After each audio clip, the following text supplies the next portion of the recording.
चलो good morning students. गई काले आपणे फ्रुंडलीज अधिशोषण समतापी भण्या हता अने आजे लैंगमुर अधिशोषण समतापी भणवाना छीए। टॉपिक एनसीईआरटी માં નથી પરંતુ નીટ અને જેઈઈ લેવલે અને યોગીમાં પણ આના ક્વેશ્ચન્સ હશે અને એ વખતે તમે ડાઉટ્સ લઈને આવશો એટલે બેટર કે આ ટોપિક હું આખું કરાવી દઉં। ફ્રુંડલીજ અધિશોષણ સમતાપી એની મર્યાદા શું હતી? તો કે ફ્રુંડલીજ અધિશોષણ સમતાપી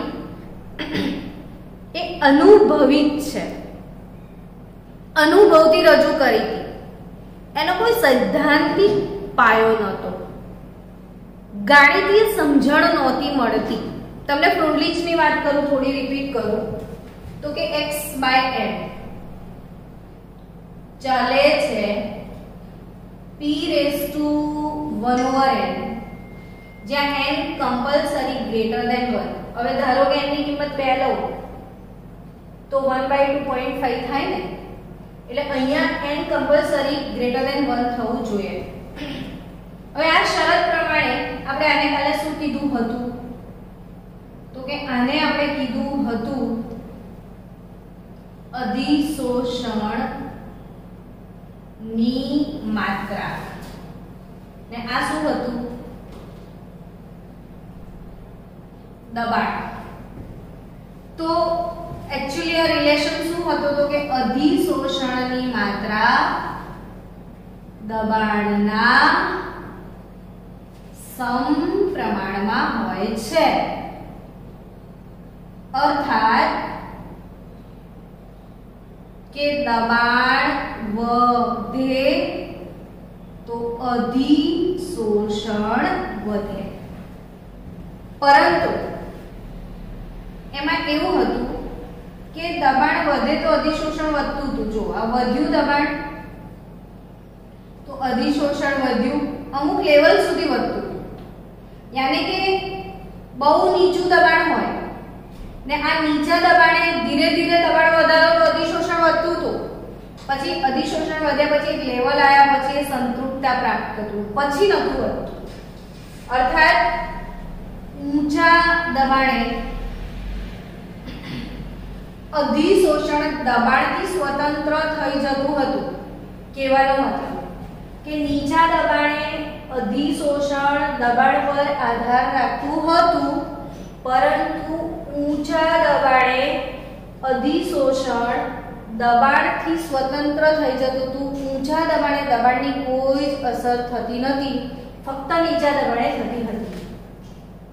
આ અર્થ હતો ફ્રુંડલીજ अधिशोषण સમતાપીનો, પણ એને સાબિત નહોતું થતું, ગ્રાફથી આપણે સમજાવતા હતા। તો એનો સૈદ્ધાંતિક પાયો જે છે એની સમજણ લેંગમુરે આપી છે। લેંગમુર अधिशोषण समतापी આજે સમજીએ, કારણ કે આપણે રાસાયણિક ગતિકી ચેપ્ટર આવશે ને, કેમિકલ કાઇનેટિક્સ, તો એમાં લેંગમુરની વાત કરેલી જ છે। જો અત્યારે આપણે લેંગમુર ના ભણીએ તો રાસાયણિક ગતિકીમાં એક ટોપિક આવે છે, પછી એ બી સમજણ નહીં પડે શૂન્ય ક્રમની પ્રક્રિયામાં, એટલે અત્યારે આપણે એને સમજી જ લઈશું। તો લેંગમુર अधिशोषण समतापी। લેંગમુર अधिशोषण समतापी શું છે? તો કે ફ્રુંડલીજ યાદ કરો, x/m is equal to k p⁻⁴n। એમ લેંગમુર अधिशोषण समतापी એને બે વસ્તુઓ પર આધારિત છે। બે વસ્તુ કઈ? તો કે સંઘનન અને બીજું છે બાષ્પાયન। હવે આ બંનેનો મતલબ શું? તો કે ચલો આ એક ધાતુનો ટુકડો છે યા સ્પંજ છે એવું સમજી લો। સ્પંજની સપાટી પર શરૂઆતમાં પાણીના અણુઓ આકર્ષાય, શોષાય, એટલે શરૂઆતની અંદર જે ઘટના બને જેને આપણે અધિશોષણ કહીએ છીએ. અધિશોષણ દરમિયાન અણુઓ આ સપાટી પર બેસે છે. આ ઘટનાને શું કહેવાય? સંઘનન. પણ પછી આ પૂરેપૂરું સ્પંજ સંતૃપ્ત થઈ જાય, હવે જગ્યા બાકી રહેતી નથી, ત્યારે એમાંથી અમુક અણુઓ બહાર પણ નીકળી જાય. જેટલા અણુ શોષાશે એક લેવલ આવી જશે, સંતૃપ્ત થઈ જશે. પછીની ઘટના શું થશે કે જેટલા અણુ શોષાશે એટલા અણુ ઉડી પણ જશે. એ ઘટનાને શું કહેવાય? બાષ્પાયન. ને અહીંયા સંઘનન અને બાષ્પાયન, શોષાવું અને બહાર નીકળવું, આ બંને ઘટના વચ્ચે ગતિશીલ સંતુલન સ્થપાય છે. ને એ વખતના સંઘનન અને બાષ્પાયન આ બે ઘટનાઓને સાંકળીને લેંગમુરે જે સમતાપી આપી છે, એ સમતાપી આવું કહે છે કે x/m બરાબર AB upon 1 plus BP. જ્યારે ફોર્મ્યુલા શું હતું? x/m is equal to k p raised to 1 over n. આ લેંગમુર સોરી આ ફોર્મ્યુલા આ લેંગમુર. આવી રીતે કમ્પેરિઝન કરવાની એટલે યાદ રહી જાય કે આમાં શું છે? x/m is equal to k p raised to 1 over n. આમાં શું છે? x/m is equal to ab over 1 plus bp. તો આ a અને b જે ના સમજણ પડે એને અચળાંક કહેવાય. તો a અને b શું છે? બંને અચળાંક છે. p એટલે પ્રેશર, પ્રેશર એટલે દબાણ. હવે આપણે આ બંને સમીકરણને મતલબ આ સમીકરણને બંને પરિસ્થિતિમાં સમજીએ. ઊંચા દબાણે અને નીચા દબાણે. હવે ઊંચા દબાણે ને આપણે અહીંયા લઈએ નીચા દબાણે. નીચા દબાણે અર્થાત દબાણ બહુ નીચું છે, તો દબાણની કિંમત નીચી છે, બહુ જ ઓછું દબાણ છે, માઇનોર દબાણ છે. તો આપણે આ 1 plus bp વાળું જે ટર્મ છે p નીચું, તો bp ની કિંમત નીચી હોય તે 1 plus bp માં આપણે એકની સરખામણીમાં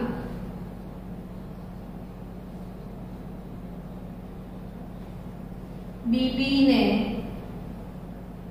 અવગણતા, એકની સરખામણીમાં કોને અવગણી કાઢીએ? bp ને. એટલે શું વચ્ચે ખાલી p. કેમ મેં bp ને અવગણ્યું? તો કે p બહુ નીચું છે, નીચા દબાણ એટલે એકની સરખામણીમાં આ કિંમત ઘણી ઓછી છે. ઘણી ઓછી છે એટલે આપણે એને અવગણી નાખો તો એક જ વધશે. તો x/m bp ને અવગણી નાખ્યું તો વધ્યું શું? 1 અર્થાત x/m બરાબર ap અર્થાત x/m ચલે છે p. તો નોટ શું નીકળશે કે નીચા દબાણે અધિશોષણની માત્રા દબાણના સમપ્રમાણમાં હોય છે. નીચા દબાણે અધિશોષણની માત્રા દબાણના સમપ્રમાણમાં હોય છે. અર્થાત કે નીચા દબાણે દબાણ વધારો તો અધિશોષણ વધે. પણ ઊંચા દબાણની વાત કરીએ તો ઊંચા દબાણે પ્રેશરની વેલ્યુ ઊંચી હોય તો b અને p નો ગુણાકાર પણ ઊંચો જાય, એટલે આ કિંમત વધી જશે. એક કરતા આ કિંમત ઘણી બધી વધી જશે. અર્થાત 1 plus bp ની અંદર bp ને નહીં 1 ને અવગણતા. અહીંયા કોને અવગણશો? 1 ને. જો 1 ને અવગણશો તો x/m ચલે છે ab/bp, p કટ તો x/m બરાબર અચળ થઈ ગયું. અર્થાત કે ઊંચા દબાણે અધિશોષણ અચળ થાય છે, P પર આધાર રાખતો નથી. જે ફ્રુનલીચ આપણે અનુભવથી કહેતા હતા અને મેથેમેટિકલ સ્વરૂપમાં સમજાઈ નતા શકતા, અહીંયા ગાણિતીય રીતે તમે સમજાવી શકો છો લેંગુરને કે નીચા દબાણે અધિશોષણ દબાણના સમપ્રમાણમાં છે, જ્યારે ઊંચા દબાણે અધિશોષણ દબાણથી સ્વતંત્ર છે. એટલે આ એક અગત્યની વાત થઈ. હવે આપણે ક્વેશ્ચન અરાઇઝ થશે. જેમ તમે ફ્રુનલીચમાં k અને n અચળાંકની કિંમત શોધી લાયા હતા, કઈ રીતે? તો કે તમે શું કર્યું હતું યાદ કરાવો. તો કે x/m બરાબર k p⁻1/n માટે તમે બંને બાજુ log લીધો તો કે log x/m બરાબર log k plus 1/log p. અને પછી તમે આ સમીકરણને y બરાબર mx પ્લસ c સાથે સરખાવ્યું હતું, યાદ આવે છે કે નહીં? પછી ગ્રાફ પ્લોટ કર્યો તો, આંતરછેદ લાયા હતા, ઢાળ શોધ્યો તો ને k અને n ની કિંમત લાયા હતા. હવે આપણે આ સમીકરણમાં લેંગુર અધિશોષણ સમતાપીમાં અચળાંકો a અને b ની કિંમત કેવી રીતે શોધીશું? તો કે એની કિંમત શોધવા માટે આપણે સમીકરણનો વ્યસ્ત લઈ લઈએ છીએ, એટલે m/x થઈ જશે. તો 1 + bp/ab થઈ જશે, 1 + bp/ab થશે. ટર્મ ઊંધું થઈ ગયું. હવે m/x બરાબર 1/ab + b/a, આના નીચે ab bp/ab બંનેને છૂટા પાડી દીધા. તો m/x બરાબર 1/a 1/b + b/a થશે. તો હવે આ જે કિંમતો છે, આ કિંમતોને આપણે y mx + c સાથે સરખાવતા, અને આપણે કોની સાથે સરખાવ્યું છે? y mx + c સાથે. તો y mx + c જોડે સરખાવ્યું છે, તો y m/x થઈ જશે. આ અક્ષ પર શું હશે? m/x. આ અક્ષ પર શું હશે? તો 1/p. કાલે શું શીખ્યા હતા? y અક્ષ પર y ની કિંમત, x અક્ષ પર x ની કિંમત. તો અગેન આપણને સુરેખા મળશે, આપણે એને લંબાઈશું.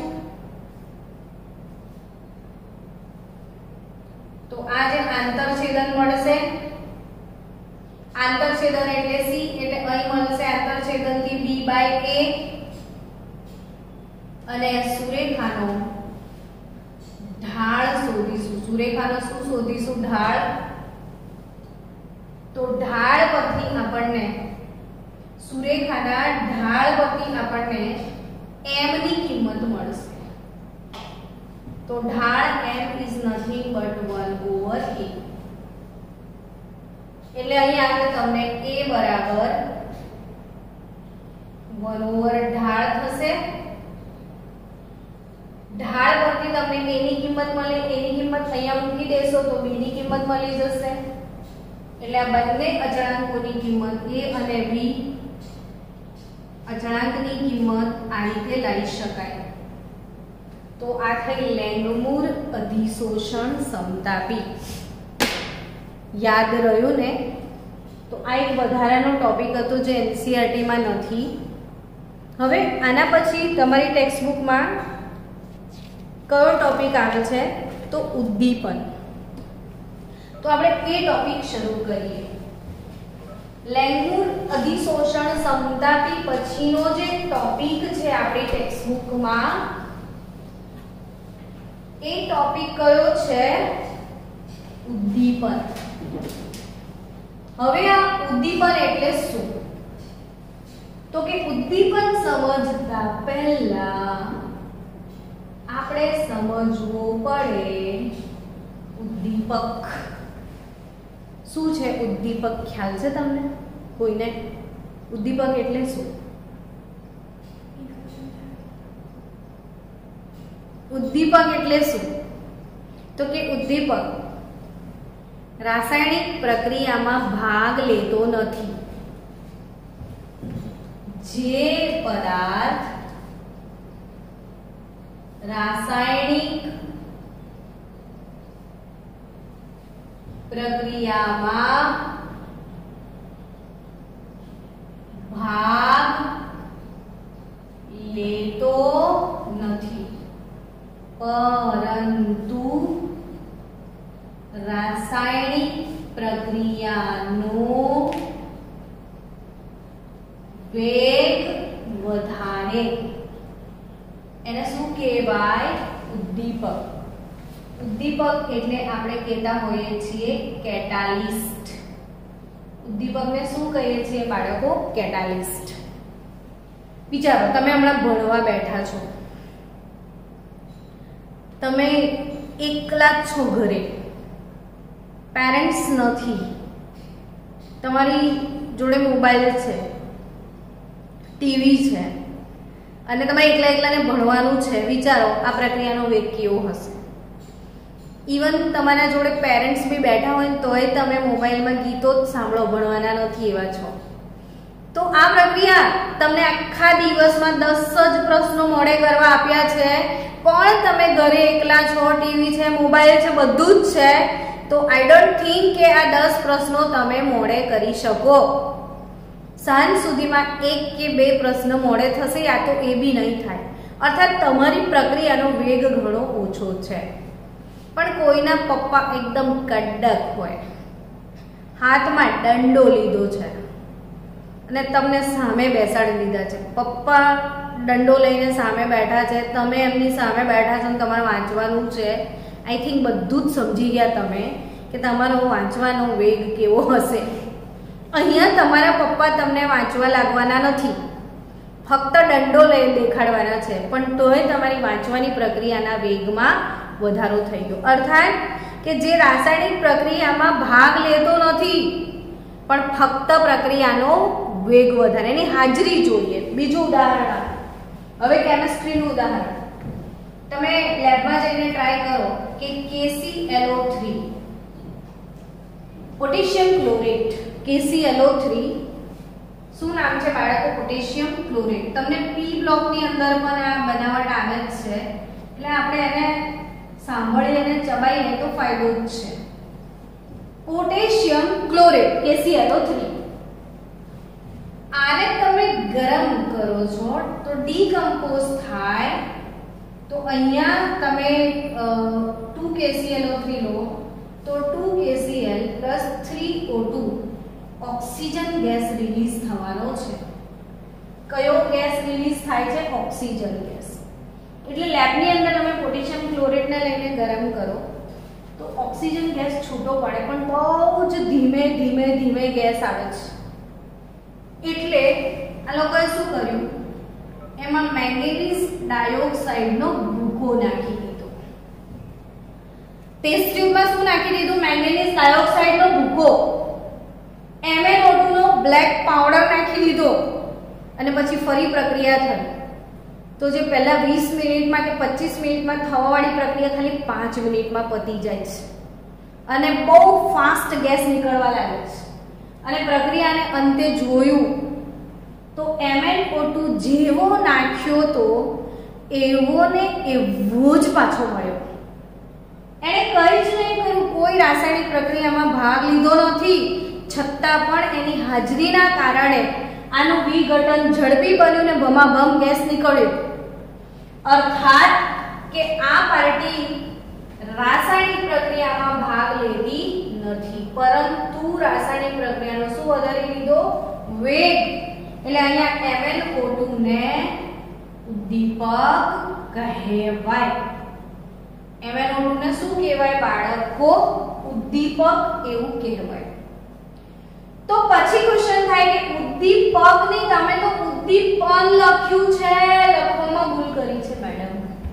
તો નહીં કરી. આ જે ઉદ્દીપક વડે પ્રક્રિયાનો વેગ વધારવાની જે ઘટના છે એને ઉદ્દીપન કહેવાય. ઉદ્દીપક દ્વારા પ્રક્રિયાનો વેગ વધારવાની જે ફિનોમિના છે એને બાળકો શું કહેવાય? ઉદ્દીપન.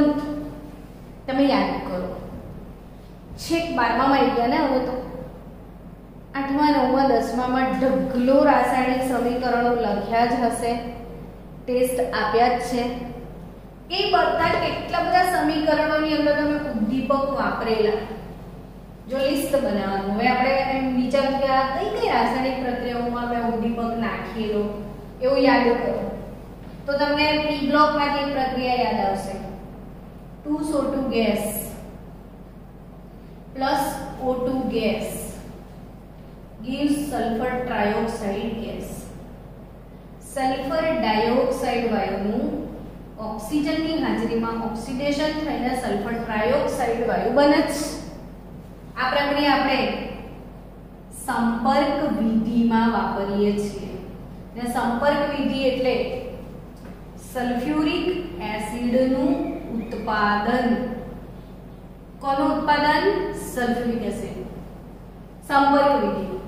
તો અહીંયા ઉદ્દીપક તરીકે વેનેડિયમ પેન્ટોક્સાઇડ વપરાતો હતો. તમે આવી રાસાયણિક પ્રક્રિયા જોઈ હશે. વનસ્પતિ તેલ બની જાય છે વનસ્પતિ ઘી, અર્થાત આલ્કીનનું હાઇડ્રોજનેશન. તો નિકલ, પ્લેટિનમ, પેલેડિયમ H2 આવું લખ્યું હશે ક્યારેક. તો આ પણ ઉદ્દીપક છે. એમોનિયા બનાવવાની પ્રક્રિયા N2 gas plus 3H2 gas gives 2NH3 gas. એમોનિયામાં લોખંડનો ભૂકો